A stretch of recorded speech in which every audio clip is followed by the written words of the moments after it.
Hey, Richard Ortiz here with the Fighter's Voice. I'm here with the Cutman, the guy who's going to be working the corner. A very strong asset in Manny Pacquiao's corner, and that's Mr. Mike Rodriguez here, Wildcard Gym. I want to ask you, first of all, your whole take on the Keith Thurman, Manny Pacquiao. It's done. It's around the corner. What's your whole take on that fight?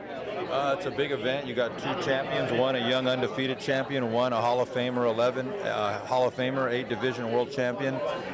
It's a huge event. Vegas, for me, it's a great event to work, to be part of such a championship team with such championship pedigree, and I'm looking forward to it. You know, you've worked the corner of the who's who in boxing, even in MMA. Has this one really sat down on you as if to say, wow, it doesn't get any bigger and better than this? Yeah, in some ways, but I got to kind of keep, my focus that, it's a fight. I have a job to do, but, you can't help but, see the throng of the media. And obviously when we get into Vegas next week, I think it's really going to hit home of what an event it is, not just in the United States, but globally. I talk to fighters all the time, that ring walk, the physical part, that mental preparation, but a lot of times it gets overlooked by the Cutman and what an asset they can be. They can either just put Vaseline or they have to stop a bloody mess. Are you prepared, as if to say, to go the distance if need be? Absolutely, absolutely. There's some nights that I have, it's easy work, and then there's some fighters that I've worked with, like El Bandito, Francisco Vargas, former world champion Sergey Lipinets, Sean Porter, where we've gone life and death with some cuts that I've had to sustain, to contain, for 10, 11 rounds, and it's never an easy night. But you have to be prepared for that. You can't go in hoping for the best. You have to be prepared for the worst. I got to ask you something.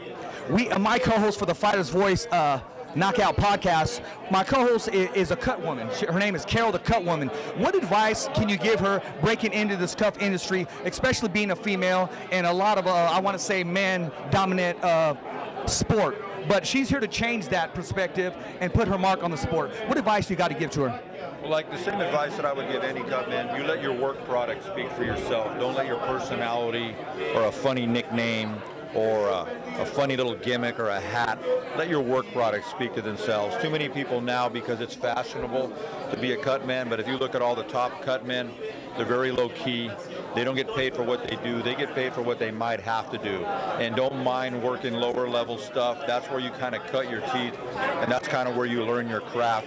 And it's going to take a while. Somebody told me the other day, they're like, man, I'm really happy for your success. And I said, yeah, it only took 15 years.